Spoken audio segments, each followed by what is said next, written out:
Bom dia a todos. Eu quero agradecer esse convite do Conselho Nacional do Café, na pessoa do Maurício Miarelli e do Silas Brasileiro. E, ao cumprimentar todos, vou, de pronto, tratar daquilo que é o objeto dessa minha exposição, que é falar um pouco sobre projetos de reforma tributária, o que pode acontecer, o que pode não acontecer. Dizer o seguinte: o sistema tributário brasileiro, indiscutivelmente, tem problemas. Agora, só que há um registro. Todos têm problemas. Todos os sistemas tributários. Quer dizer, então, o que se tem que fazer quando se quer tratar de resolver problemas do sistema tributário? Primeiro, é saber quais são os problemas que se quer enfrentar. Depois, é eleger quais são as soluções possíveis, porque não há uma solução única para nada, nem para questões tributárias, e eleger aquela que é a mais, vamos chamar assim, econômica sob qualquer aspecto. No aspecto político, portanto, de viabilidade, e também que produz menos danos, menos danosa, porque qualquer mudança ela tem uma repercussão negativa em um setor, ou em pessoas, em qualquer coisa. Bom, o governo federal encaminhou 2 projetos de lei tratando de questões relacionadas ao sistema tributário. O primeiro deles, caminhado no passado, que pretende instituir uma contribuição sobre bens e serviços. Eu vou falar muito brevemente sobre esse projeto. Esse projeto diz que quer simplificar ao fazer a fusão de 2 contribuições sociais, PIS e COFINS. Agora, atenção, os 2 são iguais. Está fazendo a fusão de 2 coisas iguais. Não há diferença, a não ser em situações especialíssimas, tão especiais que não vale a pena nem mencionar, nenhuma diferença do ponto de vista de legislação entre PIS e COFINS. Até o documento de arrecadação é único, chama-se PIS e COFINS. Até a empresa fala PIS e COFINS como se fosse uma única coisa. É porque... bom, mas se são iguais, por que não juntar? A diferença está na destinação dos recursos. O PIS financia o abono salarial e seguro-desemprego. O COFINS é fonte de financiamento do orçamento da Seguridade Social. Se eu faço a fusão, eu vou arrumar uma confusão para saber qual pedaço de cada um. Agora, mas que na verdade não é bem isso. Outra vez apareceu 2, eu usava DPI 1, e outra apareceu um só. Você conectou. Ué, o Bluetooth caiu? Mas estava conectado? Eu pediria que desligasse o microfone, por favor. Bom, retornando, então, dizer o seguinte. Então, o que verdade existe é uma pretensão de fazer redistribuição de carga tributária. Então, quem ganha com isso? Cadeias industriais longas. Quem perde com isso? Todas as empresas que estão no lucro presumido. O setor, o agronegócio, todo perde. Os prestadores de serviço, as médias, pequenas e microempresas comerciais e industriais, todos perdem. Tem um aumento brutal de carga tributária. Para beneficiar algumas cadeias longas industriais. E, no fundo, é rigorosamente uma tentativa de aumento de carga tributária generalizada, mais para uns do que para outros. Esse projeto tem um relator designado, mas não deu nenhum movimento, não andou nada. Bom, há um outro que tem sido objeto de muita discussão, que é a pretensão de modificar a legislação do imposto de renda. Qual foi a primeira motivação para isso? A primeira motivação que se dizia que havia um compromisso de campanha do presidente da República em aumentar o limite de isenção do imposto de renda das pessoas físicas. Essa é a primeira motivação. Então, hoje, o limite de imposto de renda, de isenção do imposto de renda das pessoas físicas é de R$ 1.903. subir para R$ 2.500. Então, subir para 2.500, o que quer dizer isso? O que é que significa isso? Vamos ver o seguinte, R$ 2.500, vamos pegar a situação mais vantajosa, R$ 2.500. R$ 2.500 por mês, como todos podem imaginar, são R$ 30 mil por ano. Se eu tomar R$ 30 mil e aplicar o chamado desconto padrão, que é de 20%, e 20% de R$ 30 mil são R$ 6 mil. Portanto, remanescem R$ 24 mil. Mas como o sistema é progressivo, eu tenho que retirar o limite de isenção. Limite de isenção 1.903, vou pôr 1.900 para facilitar a minha conta. 1.900, 12 meses, 22.800. 24 mil menos 22.800 dá 1.200. Então, na situação de hoje, esses R$ 1.200, aplicada a alíquota de 7,5%, significa dizer que esse contribuinte terá, no máximo, um ganho de R$ 90 por ano. Que quer dizer, efetivamente, R$ 7,50 por mês. Então, toda essa confusão é para garantir R$ 7,50 por mês, e como todos podem imaginar, por mês. Não dá para comprar 1 quilo de pão francês. Bom, agora, em troca disso, o que é que se faz? Se diz que esse desconto padrão, que pode ser utilizado por qualquer contribuinte, pessoa física, fica limitado para os que ganham até R$ 40 mil. Ora, se o limite de isenção passou a ser R$ 30 mil por ano, quer dizer, ele só pode ser aplicado entre 30 e 40 mil. Quem está acima de 40 mil não pode ter direito a isso. Com isso, se pretende arrecadar 10 bilhões de reais. Esse 10 bilhões de reais, se ele vai arrecadar 10 bilhões, tirou 10 bilhões de alguém, evidentemente. Tirou de quem? Desse pessoal que está acima de 40 mil, especialmente os que estão entre 40 mil e 83.700. Quem é esse pessoal? A classe C. Então, está aumentando brutalmente a carga tributária da classe C e dando 1 quilo de pão francês para os outros que tiveram o limite de isenção aumentado. Essa é a regra. Bom, mas aí, aproveitando a oportunidade, vão tratar de questões como imposto de renda das pessoas jurídicas. E aí se faz a maior confusão que eu já vi na minha vida. Vocês vejam bem, em 1995, nós passamos a retirar a incidência do imposto de renda na distribuição de dividendos, de resultados das empresas. Todos vocês têm. Por que se fez isso? Pelo seguinte, só quem paga imposto de renda, em última análise, é uma pessoa física. Ele paga na condição do consumidor, quando compra alguma coisa, quando é destinatário de um serviço. Ele paga na condição do proprietário, no imóvel, no veículo. Ele paga na condição de trabalhador.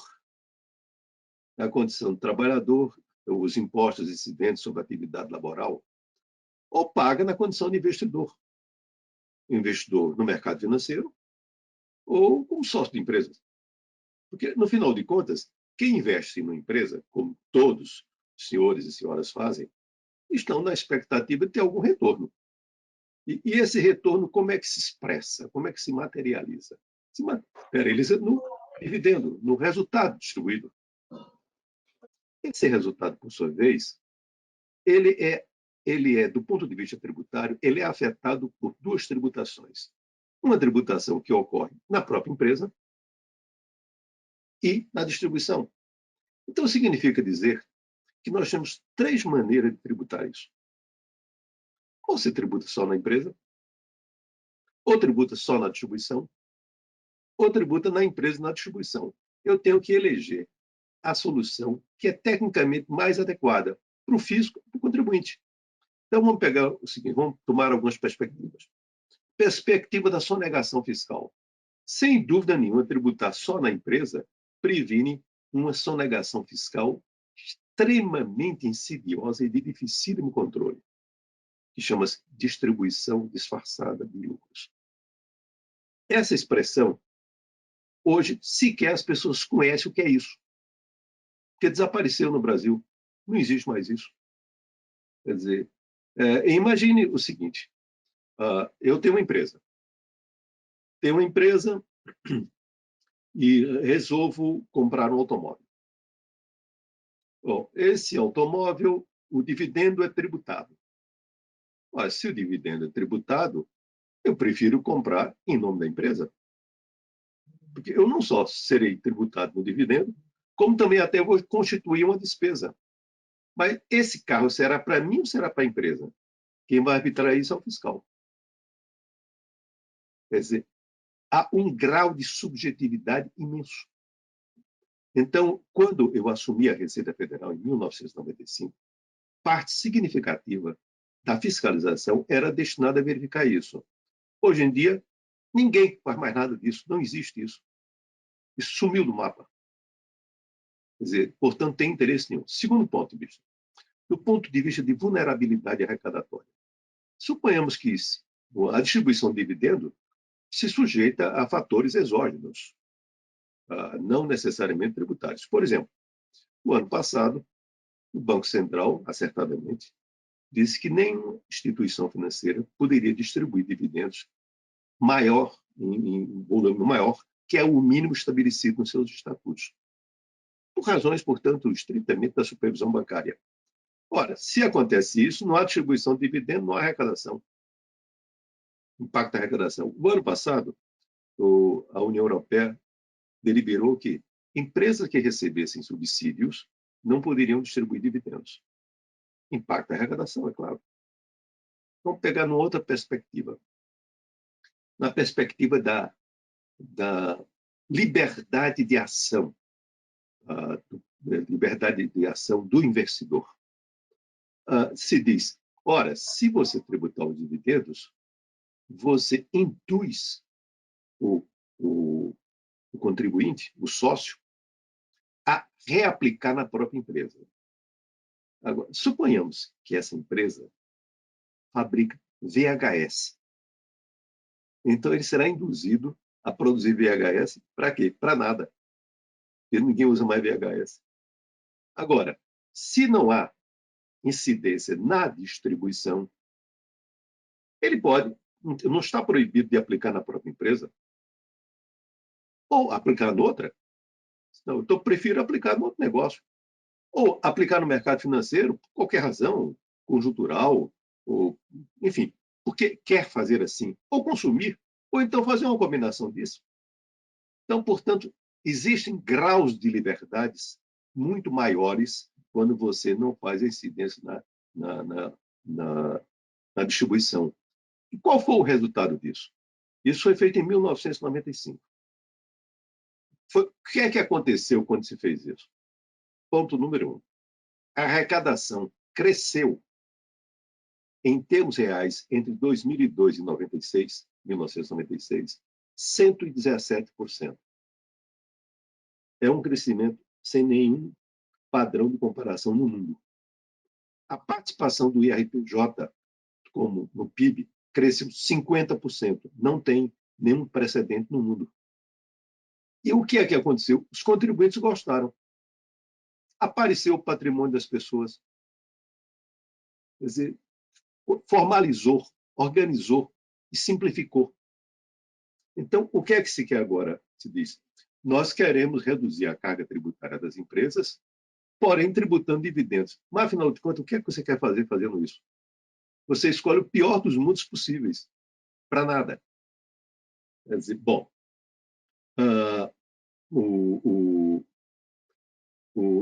agora, como é que se fez isso? Numa primeira versão, se fazia uma redução desproporcional de carga tributária tributando dividendos, mas batendo muito pesado em todos que estão no lucro presumido. Nós estamos falando de 850 mil contribuintes. Todos. Porque, dizendo que se quer simplificar, na verdade, há uma indisposição enorme com a simplificação. Existe algo mais simples do que o lucro presumido? Quem é contribuinte aqui no lucro presumido sabe que é uma coisa extremamente simples. Quantos litígios existem no regime do lucro presumido? Nenhum. Algo mais grave, nunca existiu. Zero. todos estão no lucro real. Então, há um esforço muito grande para remeter todos para o lucro real, para abrir o litígio, para aumentar a complicação, para aumentar as possibilidades de autuação. Essa despesa é necessária ou não é? E vejam bem, às vezes é contraintuitivo o que eu vou dizer, mas verdadeiro. Rigorosamente, no lucro presumido, termina se pagando mais. E vou mostrar. A alíquota efetiva é um conceito muito simples. É um quociente entre o que se arrecada dividido pela receita bruta. Coisa mais simples do mundo.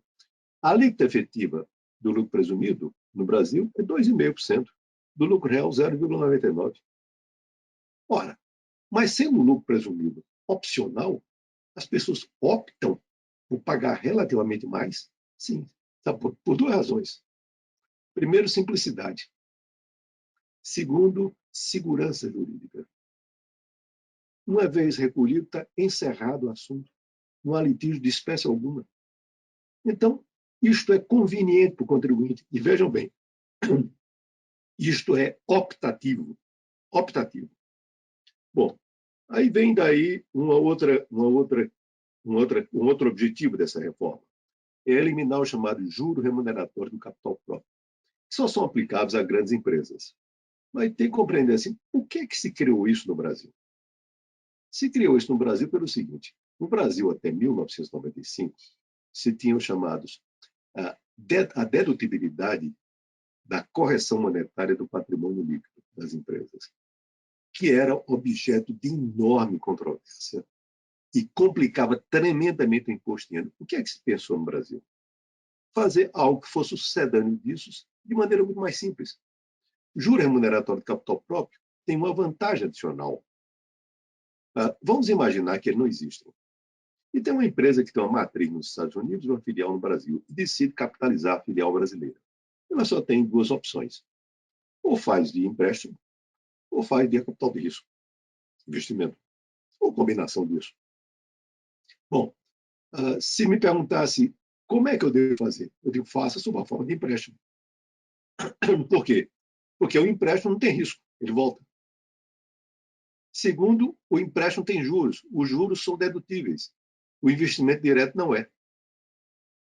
Resultado, o custo fiscal do empréstimo é mais baixo do que o do investimento de risco. O que é que se fez com o juro remuneratório do capital próprio? É estabelecer uma relativa equiparação. Quer dizer, se você fizer um investimento direto, você pode deduzir como se fossem juros. E qual foi o argumento para dizer que isso não devia existir? Porque não existe em outros países. O que não é nenhuma razão de ser. Tem que saber se está certo ou se está errado. Não porque existe ou não existe. Agora, o que é pior, como não leem, não sabem que no dia 18 de maio de 2021, a União Europeia recomendou aos países, os países membros da União Europeia, que adotassem o quê? O juro remuneratório do capital próprio, esse que tem no Brasil. Então, o Brasil, que está na liderança, passa por último lugar. Quer dizer, uma coisa assim, mas por que razão? Nenhuma. Apenas porque não consegue raciocinar com o próprio cérebro. Só consegue raciocinar tomando emprestado o cérebro dos outros. Bom, daí, dito isso, portanto, isto alcança especialmente as grandes empresas, as sociedades anônimas, que têm a condição de fazer fazer uso desse instituto tributário. Pois bem, então, esses são os dois focos centrais. Portanto, nós damos um passo para trás. Nós voltamos no tempo 25 anos para ter novamente os mesmos problemas que tínhamos, com a mesma ineficiência, sobre a alegação de que estamos avançando. Justamente o contrário. Né? Isto é rigorosamente um enorme atraso que se faz isso. Com a enorme perturbação, todas as empresas que estão no lucro presumido, empresas industriais, empresas comerciais, escritório de advocacia, clínicas médicas, educandários, têm que mudar toda a sua estrutura, sem nenhuma serventia. Bom, por fim, para encerrar essa minha exposição, eu fico à disposição se alguém quiser fazer alguma indagação, é de se falar da inoportunidade. Nós estamos com problemas seríssimos. Todos estão percebendo a inflação que está se aproximando, particularmente a inflação em relação a alimentos. Pois bem, essas mudanças têm impactos em preços, impactos severos. Por exemplo, no setor farmacêutico, na indústria farmacêutica.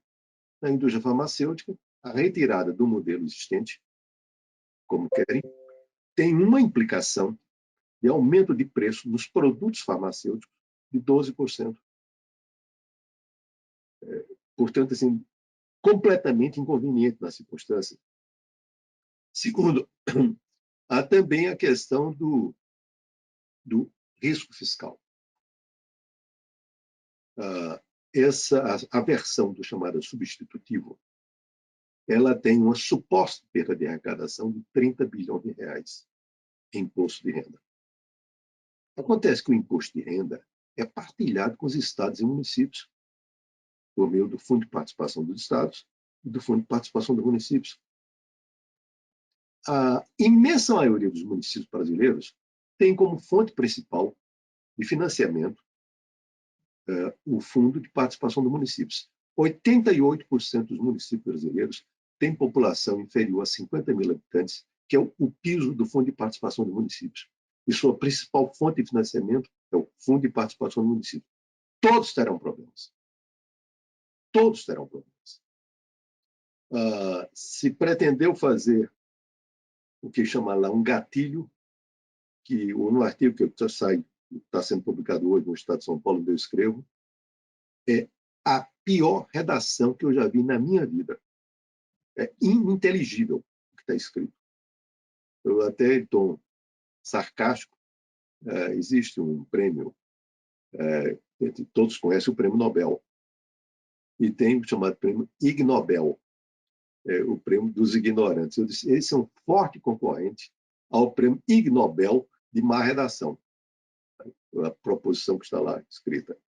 Pois bem, então nós temos um risco fiscal muito elevado, especialmente por conta da negligência, da desídia e não cuidar das coisas adequadamente.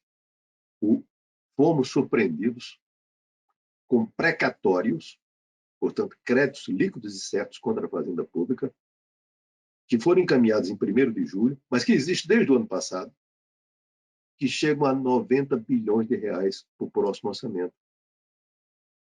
Quando o ano passado, que já tinha tido um grande crescimento, era 54 bilhões. Esses 90 bilhões de reais representam 75% das despesas não obrigatórias federais. E o mercado não entende disso. Bom, as soluções que estão propondo são as mais estapafúrdias possíveis. Literalmente de quem não entende absolutamente nada disso. Pois bem, então, num quadro desse, delicado, perigoso, sensível, com repercussões de todos os gêneros, então se pretende fazer algo que pode dar e dará, infelizmente, daria uma queda de arrecadação a despeito de aumentar a carga tributária, sobretudo em cima dos pequenos e médios contribuintes. Portanto, assim, para mim, eu entendo como completamente inoportuna a apresentação de projeto desse tipo. O que se pretende fazer, vejam bem, o projeto foi apresentado, foi designado um relator, então se quer mandar diretamente para o plenário sem discutir. Ou seja, fazer aquilo que na linguagem política chama-se um tratoraço. Passar por cima sem discutir absolutamente nada. E as pessoas só enxergarão o tamanho do problema quando isso for aprovado, se for aprovado. Bom, ontem havia a perspectiva de fazer isso, mas no quadro político também tão confuso como está o país, esse assunto terminou sem ser tratado numa reunião de líderes ontem na Câmara dos Deputados. Bom, e com isso, eu encerro a minha exposição e fico à disposição dos senhores, caso tenham algum tipo de indagação. Muito obrigado. Nós te agradecemos, professor Everardo, e está aberto, então, para qualquer pergunta, colocação ou informação adicional que algum dos seus conselheiros queiram aproveitar esse momento. Francisco Sérgio, por favor. Bom dia, né? Doutor, excelente explanação.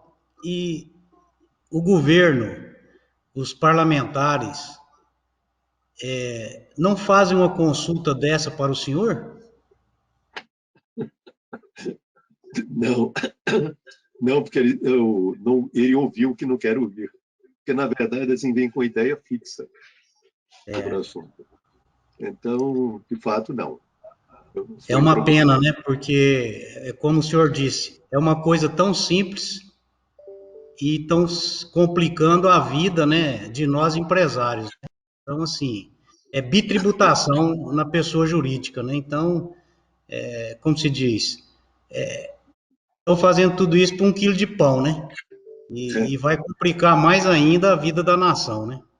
Perdoe, Francisco, não é 1 quilo de pão. É 1 quilo de pão por mês. É bom chamar atenção, porque não é 1 quilo de pão por dia, não. Por mês. Quer dizer, as pessoas contribuintes sequer conseguirão perceber isso.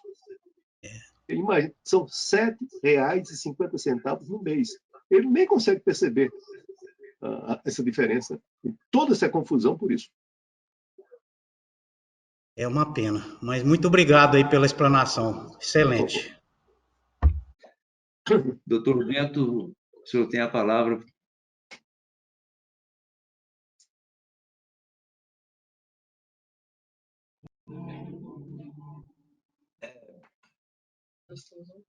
Professor, bom dia, muito obrigado pela explanação, pelos ensinamentos. Agora, conseguiu ouvir? Sim. Professor Everaldo, muito obrigado pela explanação. Nós queríamos saber, o senhor falou que se aplica às SA, às grandes empresas. Nós queríamos saber qual a aplicação disso para as cooperativas também. Se puder dar um viés nessa direção. Eu confesso, são 68 artigos. E cerca de, ao todo, mais de 300 normas. Eu consegui fazer uma leitura das questões centrais, mas não em questões específicas para cada um deles. Não seria capaz de responder de uma maneira, portanto, tecnicamente adequada sobre relação às cooperativas.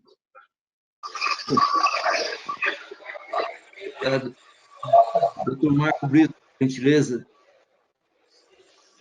Bom dia a todos. Bom dia, secretário Everardo, parabéns pela explanação. Muito simples, muito clara de entender. E triste, deixa a gente muito triste, né? Um caminho que o Brasil está tomando. O Bento comentou sobre as cooperativas, é uma preocupação. Houve uma mudança de postura vamos falar do sistema tributário brasileiro, ou pelo menos do governo, não do sistema tributário, mas em relação às cooperativas de crédito, né? Uma atenção maior, algumas questões específicas, né? As cooperativas de produção, nós temos algumas condições, né? O senhor tem algum conhecimento, alguma percepção? O senhor já falou que não está muito nos meandros, mais nos temas centrais, mas se há alguma tendência de mudança dessa postura do governo em relação às cooperativas de produção, especificamente, sobre tributação, imposto de renda específico, porque alguns privilégios que nós temos, né? Isso é uma preocupação. Tivemos uma reunião de conselho ontem, os conselheiros até me questionaram sobre esse assunto. Eu até achei engraçado o motivo, acho que é porque o assunto dessa reforma tributária está em pauta, então foi levantado. Como houve uma mudança em relação às cooperativas, uma atenção maior às cooperativas de crédito, se isso está acontecendo, uma tendência contrária ou acrescentar ou melhorar um pouco mais, essa questão toda aí, como que o senhor está vendo isso aí? Obrigado. Muito obrigado. Não, na verdade, como eu disse, eu não me detive para examinar especificamente aspectos relacionados com cooperativas. Eu fiquei nas questões de caráter mais geral. Mas, para cada lado que você olha, tem um problema. De repente, o pessoal da área da Previdência falou comigo, olha, eu vou olhar. Aí examinei, eu digo, vocês têm problema. Estão tratando, para cada... Eles reservaram, como é que eu diria assim, flechas para cada um. Agora, tem que descobrir nos meandros, assim, abrindo, porque Imagine só que um artigo de revogações, um artigo, ficam revogados. Quando vai revogados, tem 35 dispositivos. Então, aí fica assim, fica revogado o parágrafo 2º do artigo 1º da lei número tal de 1964. Para cada um desses, eu tenho que sair, olhar, verificar a lei e saber o que é que ele fez para cada um. Isso não é discutido, não é debatido, quer dizer, você tem que quase fazer um trabalho de investigação para descobrir os impactos. Eu, pela minha experiência, preste muita atenção em revogação, que é ali onde tem tiro. Porque ninguém dá bola, fica olhando só o texto de cima, e não o que está sendo revogado. E é no revogado onde aparece esse tiro. Agora, eu não detive e não teria condições, portanto, de dar uma resposta conclusiva sobre o impacto que teria tanto em cooperativa de produção quanto nas cooperativas financeiras. Na verdade, é o ato cooperativo, né, que é uma discussão antiga e muito, assim, muito sensível para o cooperativismo e muito combatido, especialmente nas cooperativas de crédito, muito combatido pela FEBRABAN, né? Pela Federação dos Bancos. Eu acho que vocês não são bem vistos por esse pessoal, né? Mas é natural, natural. Muito bem, então nós queremos, mais uma vez, agradecer ao professor Everardo. Sem dúvida, temos no nosso país, tem prestado relevante serviço, e eu gostaria de registrar para todos que essa palestra ele está fazendo sem nenhum ônus para o Conselho Nacional do Café. Ele tem, acima de tudo, essa sensibilidade quando há uma entidade que procura realmente ter mais conhecimento, procura aprofundar realmente num assunto de tamanha importância como a reforma tributária. Quando vê o Congresso assodadamente já querendo votar sem discutir, sem passar por comissão, isso realmente traz uma preocupação muito grande para todos nós, porque a matéria é de grande relevância e atinge a cada um de nós brasileiros. Então, isso é boa vontade, interesse, dedicação, patriotismo de uma pessoa como o nosso professor Everardo Maciel. Nós agradecemos muito a participação do senhor, sem dúvida nenhuma. Se quiser continuar na nossa reunião, será muito bem-vindo. Se não, nós agradecemos. O senhor poderá ficar liberado, que nós temos vários assuntos que serão discutidos ao longo do dia. Mas muito grato. Eu queria só registrar, professor, o interesse que nós temos do Ministério da Agricultura na participação. Nós temos o secretário Guilherme Bastos, que é um homem extraordinário, de grande experiência, e está lado a lado com o agro brasileiro. Nós temos o doutor Pedro Loyola, que vai falar agora sobre uma matéria muito importante, que é com relação a essa mudança climática diversa que nós temos tido aí, essa geada ultimamente, que atingiu principalmente a cafeicultura brasileira. E assim, para nós, realmente, é muito importante as contribuições que são dadas no sentido de enriquecer uma reunião como essa. O Dr. Silvio Farnese, que é o nosso diretor do Departamento de Comercialização do Ministério, enfim, e as cooperativas que se fazem presentes, na verdade, na busca de solução, não para elas cooperativas, mas preocupadas sim com o pequeno produtor, com esses 330 mil pequenos produtores que estão lá no campo e, sem dúvida nenhuma, as mudanças poderão, inclusive, afetá-los diretamente. Então, enquanto nós estamos trabalhando aqui no sistema cooperativo, buscando a renda próspera, buscando realmente uma qualidade de vida para o produtor, nós temos tantas ações adversas e temos tantos problemas climáticos que afetam diretamente a todos. Muito obrigado pela participação do senhor, sentimos honrados e gratificados. Professor, só uma pergunta. Pela importância da sua explanação, o senhor autoriza a gente mostrar essa explanação do senhor para algum deputado nosso da nossa base? Não sei a menor dúvida.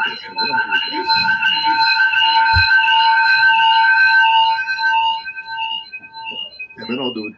Dizer o seguinte, primeiro eu queria agradecer a palavra do Silas e dizer que para mim, eu considero uma obrigação cívica minha trazer o que eu penso para compartilhar com todos, e eu faço, como eu disse, quando eu estou tratando de interesse público, eu não aceito nenhum tipo de remuneração.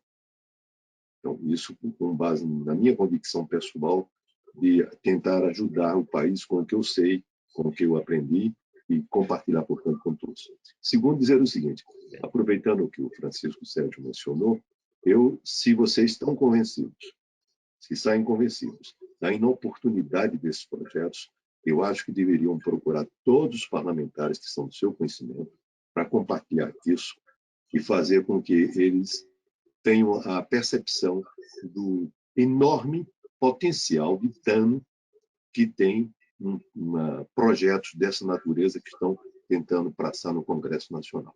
E com isso, eu agradeço a atenção de todos e desejo que tenham uma boa reunião. Bom dia. Muito obrigado, professor. Muito obrigado. Obrigado, professor. Obrigado.